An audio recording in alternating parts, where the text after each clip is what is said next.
उत्पत्ति अध्याय 2। उत्पत्ति अध्याय 2।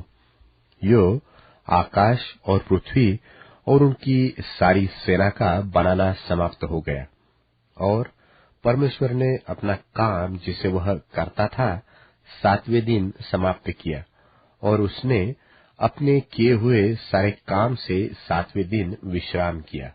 और परमेश्वर ने 7वें दिन को आशीष दी और पवित्र ठहराया, क्योंकि उसमें उसने अपनी सृष्टि की रचना के सारे काम से विश्राम लिया। आकाश और पृथ्वी की उत्पत्ति का वृत्तांत यह है कि जब वे उत्पन्न हुए, अर्थात जिस दिन यहोवा परमेश्वर ने पृथ्वी और आकाश को बनाया, तब मैदान का कोई पौधा भूमि पर न था, और न मैदान का कोई छोटा सा पेड़ उगा था, क्योंकि यहोवा परमेश्वर ने पृथ्वी पर जल नहीं बरसाया था, और भूमि पर खेती करने के लिए मनुष्य भी नहीं था। तो भी कुहरा पृथ्वी से उठता था, जिससे सारी भूमि सींच जाती थी।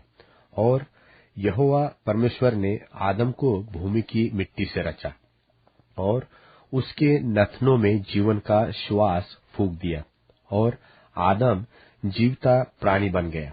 और यहोवा परमेश्वर ने पूर्व की ओर अदन देश में एक वाटिका लगाई, और वहां आदम को, जिसे उसने रचा था, रख दिया।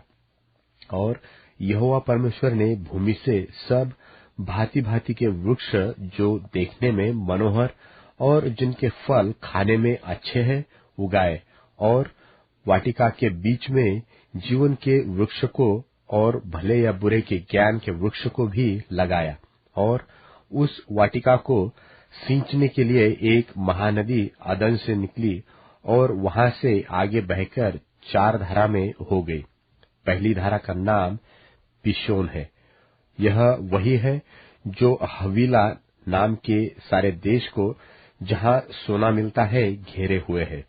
उस देश का सोना चोखा होता है, वहां मोती और सुलेमानी पत्थर भी मिलते हैं। और दूसरी नदी का नाम गिहोन है। यह वही है जो कूश के सारे देश को घेरे हुई है। और तीसरी नदी का नाम हिद्देकेल है। यह वही है जो अश्शूर के पूर्व की ओर बहती है। और चौथी नदी का नाम फरात है। जब यहोवा परमेश्वर ने आदम को लेकर अदन की वाटिका में रख दिया कि वह उसमें काम करे और उसकी रक्षा करे, तब यहोवा परमेश्वर ने आदम को यह आज्ञा दी कि तू वाटिका के सब वृक्षों का फल बिना खटके खा सकता है, पर भले या बुरे के ज्ञान का जो वृक्ष है, उसका फल तू कभी न खाना, क्योंकि जिस दिन तू उसका फल खाए, उसी दिन अवश्य मर जाएगा। फिर यहोवा परमेश्वर ने कहा, आदम का अकेला रहना अच्छा नहीं, मैं उसके लिए एक ऐसा सहायक बनाऊंगा जो उससे मेल खाए। और यहोवा परमेश्वर भूमि में से सब जाति के बनेल पशुओं और आकाश के सब भांति भांति के पक्षियों को रचकर आदम के पास ले आया कि देखे कि वह उनका क्या क्या नाम रखता है। और जिस जीवित प्राणी का जो नाम आदम ने रखा, वही उसका नाम हो गया। सो आदम ने सब जाति के घरेलू पशुओं और आकाश के पक्षियों और सब जाति के बनेल पशुओं के नाम रखे, परंतु आदम के लिए कोई ऐसा सहायक न मिला जो उससे मेल खा सके। तब यहोवा परमेश्वर ने आदम को भारी नींद में डाल दिया, और जब वह सो गया, तब उसने उसकी एक पसुली निकालकर उसकी संति मांस भर दिया। और यहोवा परमेश्वर ने उस पसुली को, जो उसने आदम में से निकाली थी, स्त्री बना दिया, और उसको आदम के पास ले आया।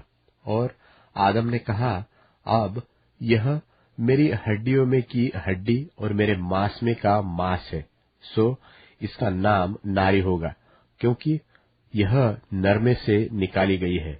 इस कारण पुरुष अपने माता पिता को छोड़कर अपनी पत्नी से मिला रहेगा, और वे एक ही तन बने रहेंगे।